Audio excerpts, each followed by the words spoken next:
हमारे संसार में दो संबंध, भाई और बहन के दो त्योहार बड़े विशेष हैं। एक है रक्षाबंधन और एक है भाई दूज। ये भाई दूज और रक्षाबंधन क्यों मनाया जाता है? दोनों में अंतर है। एक ऐसा त्योहार है जिसमें बहन के घर भाई जाए, और एक ऐसा त्योहार है जिसमें बहन भाई के घर आए। दोनों में अंतर है। यम द्वितीया के दिन, जिसे द्विज कहते हो ना, भाई द्विज, उस दिन भाई को बहन के घर जाना चाहिए और बहन को खूब भाई को प्रेम करना चाहिए, खूब बढ़िया बना करके व्यंजन पवाना चाहिए। जब बहन खूब बढ़िया बढ़िया बना करके पवाए तो भाई की आत्मा तृप्त हो और बहन उस समय अपने भाई की बलैया ले, भाई का अरिष्ट दूर करे आशीर्वाद देते हुए। और भाई को चाहिए कि अपनी बहन को खूब भेंट दे, विदाई दे, खूब दक्षिणा दे, प्रणाम करे। इससे भाई का मंगल होता है, उसके अरिष्टों का हनन होता है। और रक्षाबंधन पूर्णमासी के दिन, उस दिन बहन को भाई के घर जाना चाहिए, बहन को भाई के घर जाना चाहिए और भाई को बहन की खूब सेवा करनी चाहिए। इसलिए दो संबंध बहनों के लिए समर्पित हैं, भाई दूज और रक्षाबंधन। तो यमुना जी के पास यम द्वितीया को यमराज आते थे प्रसाद पाने के लिए, और यमुना जी बड़ी सेवा करती थी। इसलिए ऐसा प्रचलित है कि यम द्वितीया के दिन, दीपावली के दूसरे दिन अन्नकूट, और अन्नकूट के ठीक एक दिन बाद यम द्वितीया, जिसे भाई दूज कहते हो आप लोग, उस दिन यमुना जी में जो स्नान कर लेता है उस जातक के सारे पाप नष्ट हो जाते हैं। ये आप कहोगे महाराज जी मनमुखी कथा मत बताओ, ये मनमुखी नहीं है। यमुना जी ने अपने भाई को प्रसाद पवाया था यम द्वितीया के दिन, खूब बढ़िया चकाचक व्यंजन बना करके। तो बदले में यमराज ने क्या दिया था कि जो भी तुम्हारे आश्रय में आकर के इस दिन तुम्हारी सन्निधि ग्रहण करेगा या तुम में स्नान करेगा, आचमन करेगा, उसके सारे पापों का क्षय हो जाएगा, सारे पाप नष्ट हो जाएंगे। ऐसा यमराज ने यमुना जी पर कृपा करके वरदान दिया था। तो नहीं, यमुना का विवाह किसके संग हुआ? भगवान द्वारिकाधीश के संग। पांचवा विवाह भगवान का मित्र वृंदा के संग संपन्न हुआ। वृंदा कहते हैं तुलसी को भी। और देखो, हमने निवेदन किया था कि बिना तुलसी के भगवान किसी जीवात्मा को ग्रहण नहीं करते। अब भगवान के सामने कई प्रकार का भोग बना के रखो और कई प्रकार का भोग बना के रखो, तुलसी दल ना छोड़ो तो भगवान ग्रहण करेंगे क्या? कदाचित ग्रहण नहीं करेंगे। ठीक जैसे भगवान एक सामान्य भोग को ग्रहण नहीं करेंगे, तो परमात्मा इस संसार के परम भोक्ता है और हम सब जीव भगवान के भोग हैं। हमें आपको भगवान क्यों ग्रहण करेंगे? ऐसा कोई गुण, ऐसा कोई वैशिष्ट, ऐसा कोई प्रधानता है क्या? अरे हाड़ मांस का शरीर है, काम क्रोध लोभ मोह ईर्ष्या द्वेष से भरा पड़ा है। पर एक विशेषता बन जाएगी, कब? जब आप अपने कंठ में तुलसी पहन लोगे, जब आप अपने कंठ में तुलसी बांध लोगे, तब भगवान को लगेगा इसे तो मेरी प्रेयसी प्रेम करती है, इसने मेरी प्रेयसी को धारण कर रखा है, इसी बहाने गोविंद हमें आपको भी स्वीकार कर लेंगे। और देखो भाई, कोहिनूर का हीरा पहन लो तो मुक्ति में संदेह है, पर जिसके कंठ में एक दाना भी तुलसी का है, तो मेरी व्यासपीठ कहती है वह नरक नहीं जाएगा, वह तो भगवान के धाम ही जाएगा। एक दाना, इतनी महिमा है वृंदा की।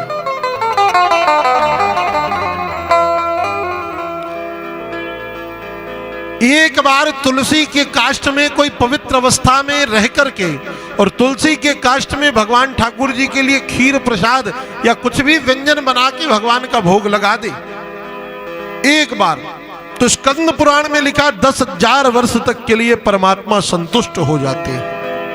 इतनी महिमा है। इसलिए तुलसी तो सबको पहननी चाहिए। अरे विचार करो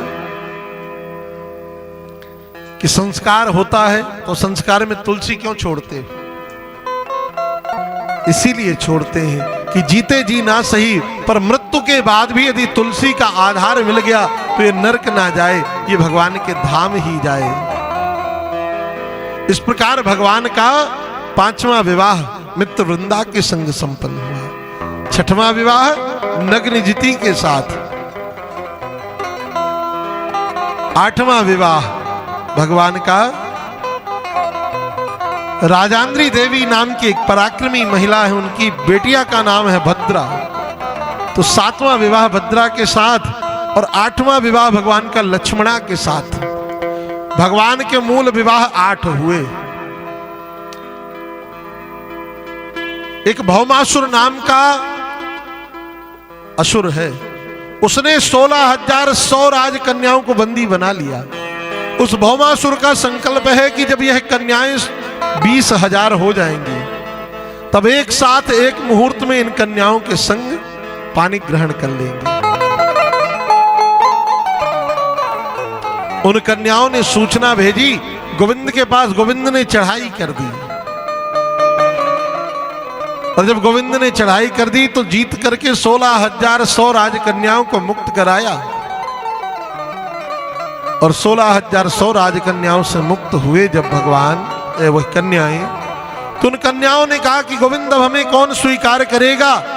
तो उन राजकन्याओं से भगवान ने एक साथ एक मुहूर्त में मंगल परिणय कर लिया। तो कुल कितने विवाह हो गए भगवान के? 16,108। अब जरा गंभीरता से सुनना, ये 16,108 क्या है? देखो, वेद में 3 कांड होते हैं, ज्ञान कांड, कर्म कांड और उपासना कांड। 80,000 मंत्र कर्म कांड के, 4,000 मंत्र ज्ञान कांड के और 16,000 मंत्र उपासना कांड के। उपासना कांड के जो 16,000 मंत्र हैं वह भगवान की पत्नियां हैं।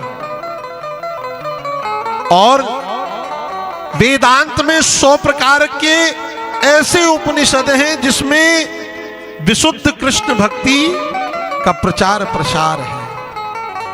वह सब उपनिषद भगवान की पत्नियां हैं। और 8 प्रकार की प्रकृति है, ये सब भगवान की पत्नियां हैं।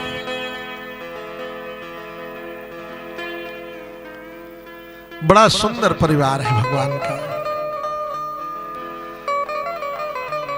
मैं निवेदन करूं, एक दिन की बात, पुत्र पौत्रों से समन्वित परिवार भगवान का, और बड़ा सुंदर समन्वय। वाह, खंडेलवाल जी पधारे हैं, बहुत बहुत मंगल है, विराजिएगा। एक दिन की बात, पूरा परिवार बड़ा सुंदर। सारी रानियां भगवान को बड़ा प्रेम करती, स्नेह करती, पर कभी ना कभी कोई ना कोई रानी ठुनकती रहती, रूठती रहती। और सबसे ज्यादा रूठने वाली रानी कौन सी? सत्यभामा। दहेज ज्यादा लेके आई है ना, तो जो बहुरिया दहेज ज्यादा लाएगी वो तो ठुनकेगी ही महाराज। पर क्रोध नहीं देखा गोविंद ने तो कभी रुक्मिणी जी के चेहरे पर, उनके मुख कमल पर कभी क्रोध नहीं दिखाई दिया। तो एक दिन द्वारिकाधीश ने ऐसी लीला करी कि चलो आज कोई ऐसी लीला करते हैं जिससे रुक्मिणी जी को क्रोध आ जाए। तो क्या किया भगवान ने? आज भगवान बड़े क्रोधित मुद्रा में बैठे हैं, बड़े क्रोधित मुद्रा में, जैसे किसी ने बहुत कुछ बिगाड़ दिया हो भगवान का। रुक्मिणी जी आई और रुक्मिणी जी ने आकर के कहा, जय जय, क्या बात है? कुछ गलती हो गई क्या? तो द्वारिकाधीश कुछ नहीं बोले।